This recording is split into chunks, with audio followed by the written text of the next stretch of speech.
So, again, good afternoon. My name is Gianni Campanile. I'm from Esri, Italy. And first of all, I would like to explain what I mean with this.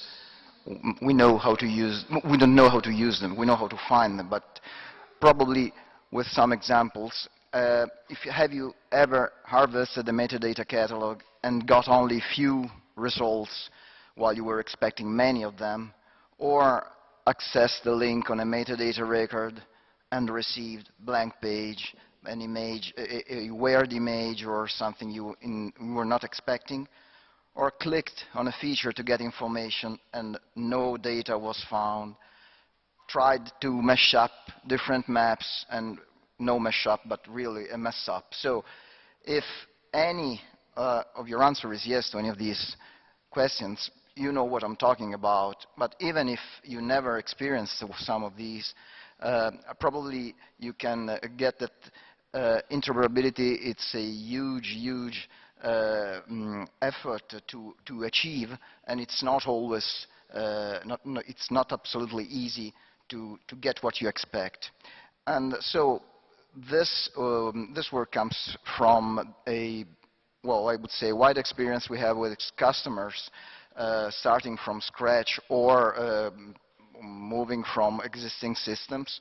And so we tried to collect and categorize the different problems that we can encounter when we have to build an Inspire compliant architecture, or at least a portal, a Geoportal, or an application. So we asked why, what are the reasons why all this happens?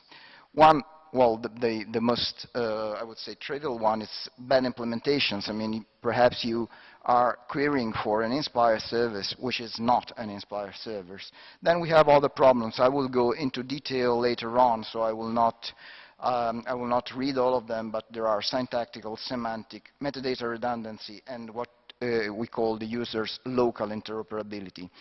I would like to take away bad implementations, because it's something that's not really interesting. I mean, if a provider provides not really Inspire compliant services, well, there is nothing we can do. We have to start from a good point.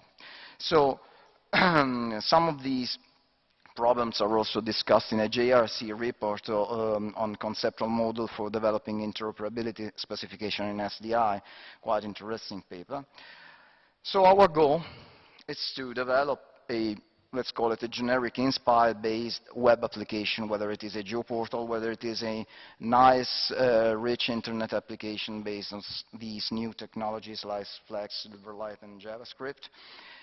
And, well, the overall architecture of Inspire is this one, so we have to, this is the starting point, or at least the base architecture, on which we should issue a discover call to discover our resources. We then issue some calls when we discovered to get some basic information on the resources, and then we know how to use them. Okay, so this is the overall architecture and the, let's say, the main calling cycles. Now, going into the problems, let's start with the syntactical problems. So, as I said, the calling schema, now it's a different view, is a little bit more in detail. First, we issue a call to discover metadata, and we issue a get capabilities call, usually, and we receive a capability file as a response. What we do, we have to read this capability file, we have to interpret and adapt something, then we can issue a get records to get what we are interested in. Could be a get record by ID, doesn't make no differences. So then we have to go and get the resource itself, again a get capabilities, we receive a capability file, we again interpret this capability file, and after all we know how to use the resource, we issue a get map or whatever it is. Now, to make short a long story, the calling schema can be shown in three parts: get capabilities, interpret and adapt, and call function. Now, the problem here, talking about syntactical problems, come with this interpret and adapt part.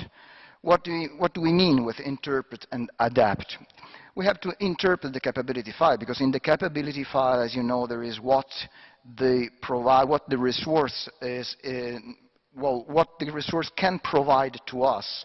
So we have to start reading the basic information: title, abstract, keywords, contact, resources, layers, projections, bounding boxes, accepted styles, and so on.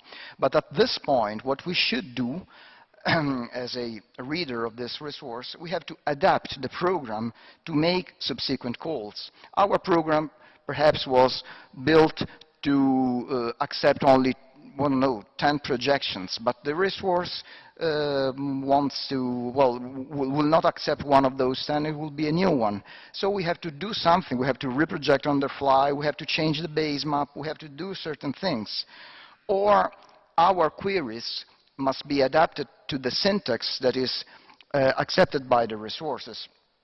And so, for example, wildcards, certain resources accept asterisk, other percent. So we have to do something on our program, but adaptation is quite difficult, because programs usually consider only few options and cannot consider all possible options. And code of a program cannot change on the fly.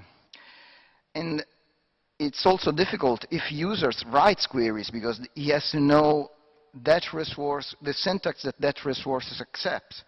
And also federated queries means the same query made on 2 or 3 catalogs gets difficult, because if each catalog accepts a different syntax, that will make it difficult, even more difficult. So what we found useful to solve the syntactical problem is not to try to implement everything, but to use some predefined patterns. I mean, to choose some response types, to know exactly what those responses are willing to accept, and to put exactly in the program the conditional statements that will make the best queries possible. As a provider, you should keep as simple as possible, standard and simple as possible, and to provide configuration files, especially to users, because they are easy to understand and modify, and users' feedback is extremely useful. So, to go to another problem, let's go, now it's semantic problems, it has something to do with meaning. And I will talk about metadata profiles as an example. So the situation about profiles, you know, that's ISO profile, which is quite big, INSPIRE, and national metadata profiles. Now the situation, hopefully, at least in Italy, it was not like this several months ago. Now it is like this. I'm really happy with it. The Italian profile is an INSPIRE and ISO compliant profile, which is good. But the problem is, how can I tell from a metadata record which kind of profile that record should adhere to, should be interpreted as? The problem is that INSPIRE is based on ISO, and for example, Italian metadata profile is based on INSPIRE. So if I have a record and I have nothing to recognize, I don't have something like a name or a version or something, then I don't know which validation rules I should apply. So if I have to apply INSPIRE validation rules, Italian validation rules, and that makes the difference, because Italian validation rules, for example, are much more strict. So another example is about the resource link. In INSPIRE services, you have view service, download service, and then you have other. But other, it's quite big. It can be KML, REST, WCS, even WMS and WFS, which are not INSPIRE view. So how do I have to interpret these? And how do I have to manage these other type of link? So here we have some workarounds. One workaround, quite simple, is to include in the profile tags. There are metadata, standard name, and standard version. Tags to specify the name of the version of the standard use. And for endpoints, to specify the protocol, which is an additional specification. And well, Jens was saying the same thing. Use as much as possible coded values, avoid generic strings. In a certain way, we should be more demanding than Inspire. At least this is what happens often at national level. National profiles are usually more demanding than Inspire. That is good, but even if it's not that the case, well, we should do so to ensure the maximum interoperability. Okay, now what we call metadata redundancy. Here we have some use cases. For example, 3 datasets with three different resource responsible that go in one service with another responsible. This will lead to 4 metadata records, and let's assume that point of contact is different. This is a very small redundancy because information in metadata is different for datasets. The main information, all cited responsible party information, for example, is different. But this is a very uncommon situation. This is a little bit more common, where certain datasets go in one service, and then there is a one-to-one from dataset to service. Resource responsible of datasets is one person, of service is another person, of metadata it's another person. Here we have 5 metadata, and redundancy, I mean data which is replicated, it is the same in different records, it's much more. But we have this which we found to be very common situation where there is a one-to-one from dataset to service. In this case, and there is one person which is responsible for all dataset and services and one for metadata. In this case, we should have 6 metadata records. And you can see that the percentage of redundant metadata, of replicated metadata, it's almost 90% in the third case. This means that maintaining this metadata is extremely difficult. So to reduce redundancy in the third case, what happens is that to use the possibility to put the resource link in the data set, because to avoid so to implement metadata for services, because as the specification from Inspire, which you can read on the white part, says that resource link is conditional but is mandatory if a URL is available to obtain more information on the resources, which is, well, we could say that a service to see what is the data set, it's a more information on the resources. So in this case, consumers can use the resource link which is embedded in a dataset metadata, and possible you can add some additional text, as I said before, just like protocol, to instruct what kind of endpoint is that resource link. The last problem is, well, this is something we found very common, local interoperability. Well, you all know the not in my backyard syndrome. Here instead we have something like just in my backyard. I mean, everybody builds up infrastructure, geoportals, and they test it perhaps with another authority, which is a friend, and they don't share, they don't try to federate alien systems or whatever. And this is something that is really, it's really not in the aim of Inspire, and it really does not test the real interoperability. So Inspire goal is to build a new European special data infrastructure, and so we should search and harvest foreign catalog as much as possible. That's interoperability in practice. And use remote resources. There is a huge amount of web resources available.